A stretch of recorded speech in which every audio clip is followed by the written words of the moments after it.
ನಮಸ್ಕಾರ ಸ್ನೇಹಿತರೆ, ನಾನು ನಿಮ್ಮ Siddaraju Shri Vinayaka computers. Welcome to our channel. ಈ ದಿನ HP 256G6 ನೋಟ್ಬುಕ್ ಲ್ಯಾಪ್ಟಾಪ್ನ ಯಾವ ರೀತಿ ಕಂಪ್ಲೀಟ್ ಡಿಸ್ಮೆಂಟಲ್ ಮಾಡೋದು, ಮತ್ತು ಇದರಲ್ಲಿ ಮೇಜರ್ ಇಶ್ಯೂ ಬಂದು ಇದರಲ್ಲಿ ಆಲ್ರೆಡಿ ಪ್ರೈಮರಿ ಸ್ಟೋರೇಜ್ ಇದೆ. ಅಡಿಷ್ನಲ್ ಆಗಿ M.2 SSDನ ಹಾಕಿ ಅದರಲ್ಲಿ OSನ ರನ್ ಮಾಡೋದು, ಮತ್ತು ಓಲ್ಡ್ ಹಾರ್ಡ್ ಡಿಸ್ಕನ್ನು ಸಹ ನಾವು ಸೆಕೆಂಡರಿ ಸ್ಟೋರೇಜ್ ಆಗಿ ಯೂಸ್ ಮಾಡೋದು ಯಾವ ರೀತಿ ಅನ್ನೋದ್ರ ಬಗ್ಗೆ ನಾನು ತೋರಿಸ್ಕೊಡ್ತೀನಿ. ಮೊದಲಿಗೆ ಬ್ಯಾಕ್ ಪ್ಯಾನಲ್ನ ಇರ್ತಕ್ಕಂಥ 4 ಏನು ಗಮ್ಮಿಂಗ್ ಸ್ಟ್ರಿಪ್ಸ್ ಇದೆ ಅದನ್ನು ರಿಮೂವ್ ಮಾಡ್ತಾ ಇದ್ದೀನಿ. 4 ಕಡೆಯೂ ಸಹ ನಟ್ಗಳಿರುತ್ತೆ, ಅದು ರಿಮೂವ್ ಮಾಡ್ಕೋಬೇಕು. ಅದೇ ರೀತಿಯೇ ಕಂಪ್ಲೀಟ್ ಎಲ್ಲ ಕಡೆ ನಟ್ಗಳನ್ನ ನಾನು ರಿಮೂವ್ ಮಾಡ್ತಾ ಇದ್ದೀನಿ. ಸ್ಮಾಲ್ ಸೈಜ್ ಸ್ಟಾರ್ ಸ್ಕ್ರೂ ಡ್ರೈವ್ನ ಯೂಸ್ ಮಾಡ್ತಾ ಇದ್ದೀನಿ. ನಂತರ ATM ಕಾರ್ಡ್ ಆಫ್ ಪೀಸ್ ಮಾಡ್ಕೊಂಡಿದ್ದೀನಿ. ಲೆಟ್ ಮಿ ಚೆಕ್ ಯಾವ ರೀತಿ ಆಗುತ್ತೆ ನೋಡೋಣ.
ಓಕೆ ಫ್ರೆಂಡ್ಸ್, ಈಗ ಕಂಪ್ಲೀಟ್ ಡಿಸ್ಮೆಂಟಲ್ ಆಗಿದೆ. ನಾನು ಬ್ಯಾಕ್ ಪ್ಯಾನಲ್ನ ರಿಮೂವ್ ಮಾಡಿದ್ದೀನಿ. ಇದರಲ್ಲಿ ಆಲ್ರೆಡಿ ಈ ಲ್ಯಾಪ್ಟಾಪಲ್ಲಿ ಸಿಮೋಸ್ ಸೆಲ್ನ ಅಬ್ಸರ್ವ್ ಮಾಡಿ, ಮತ್ತು 2 ರ್ಯಾಮ್ಸ್ ಇದೆ, ಹಾರ್ಡ್ ಡಿಸ್ಕ್ ಇದೆ.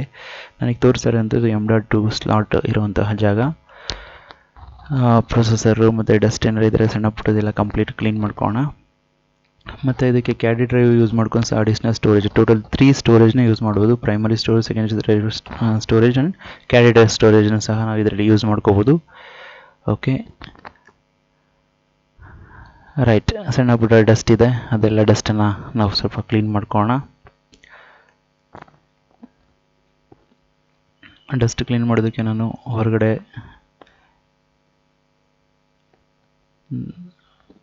ಇಟ್ಕೊಳ್ತಾ ಇದ್ದೀನಿ. ಹಾಗೆ ಬ್ರಷಲ್ಲಿ ಕಂಪ್ಲೀಟ್ ಲೈಟಾಗಿ ಸ್ಮಾಲ್ ಬ್ರಷಿಂದ ಲೈಟಾಗಿ ವೈಪ್ ಮಾಡ್ತಾ ಇದ್ದೀನಿ. ನಂತರ ಏರ್ ಬ್ಲೋವರ್ ತೊಗೊಳ್ತಾ ಇದ್ದೀನಿ. ಏರ್ ಬ್ಲೋವರಿಂದ ಲೈಟಾಗಿ ಬ್ಲೋ ಮಾಡ್ತಾ ಇದ್ದೇನೆ.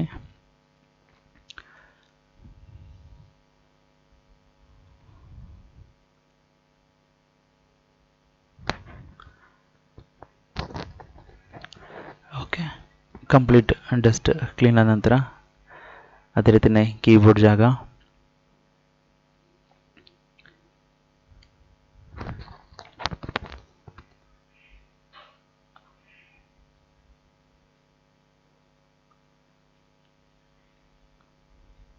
ರೈಟ್, ಕೀಬೋರ್ಡ್ ಸಹ ಕಂಪ್ಲೀಟ್ ಕ್ಲೀನ್ ಆಗಿದೆ. ಈಗ ಆ್ಯಸಿಡ್ಸ್ ಇದೆ, ಮತ್ತು ನಾನು ಟೇಬಲ್ ಮೇಲೆ ಇಟ್ಕೊಳ್ತಾ ಇದ್ದೀನಿ. ನಿಮಗೆ ಶೋ ಮಾಡ್ತಾ ಇದ್ದೀನಿ. ಕಂಪ್ಲೀಟ್ ಡಸ್ಟ್ ಕ್ಲೀನ್ ಆಗಿದೆ, ನೀವು ಅಬ್ಸರ್ವ್ ಮಾಡ್ಬೋದು. ಓಕೆ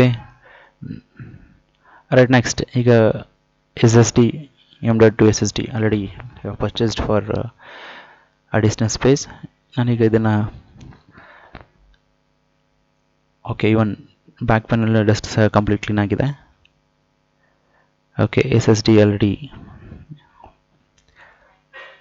ಸ್ಲಾಟ್ ನಿಮಗೆ ತೋರಿಸಿದ್ದೀನಿ ಬಿಫೋರ್, ಆ ಜಾಗಕ್ಕೆ ಕನೆಕ್ಟ್ ಆಗುತ್ತೆ. ರೈಟ್,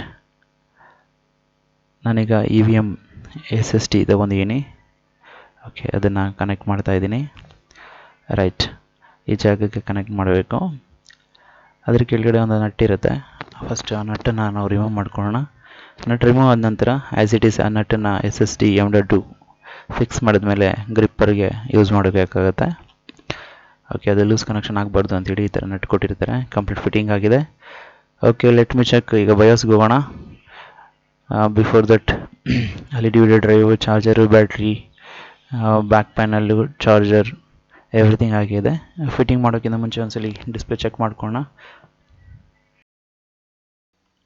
ಓಕೆ ಫ್ರೆಂಡ್ಸ್, F10 ಕೀನ ಪ್ರೆಸ್ ಮಾಡಿದ್ದೀನಿ. ಈಗ ಬಯೋ ಸ್ಕ್ರೀನ್ ನಮಗೆ ಕಣ್ಮುಂದೆ ತೋರಿಸ್ತಾ ಇದೆ. ಅದರಲ್ಲಿ ನೀವು ಅಬ್ಸರ್ವ್ ಮಾಡ್ಬೋದು EVM SSD ತೋರಿಸ್ತಾ ಇದೆ. ಅದೇ ರೀತಿಯೇ ನಾನು F9 ಪ್ರೆಸ್ ಮಾಡಿದ್ದೀನಿ. EVM SSD ಮತ್ತು ಓಲ್ಡ್ ಸ್ಟೋರೇಜ್ ಸ್ಪೇಸ್ ಏನಿದೆ ಎರಡು ತೋರಿಸ್ತಿದೆ. ಮತ್ತು ನಾನು ಲೈವ್ ಬೂಟ್ ಮಾಡೋದಕ್ಕೆ ಇನ್ನೊಂದು ಪೆನ್ ಡ್ರೈವ್ ಹಾಕ್ಕೊಂಡಿದ್ದೀನಿ. Thanks for watching. ಲೈಕ್ ಮಾಡಿ, ಸಬ್ಸ್ಕ್ರೈಬ್ ಮಾಡಿ, ಶೇರ್ ಮಾಡಿ, ಕಮೆಂಟ್ಸ್ ಮಾಡಿ. Thank you very much.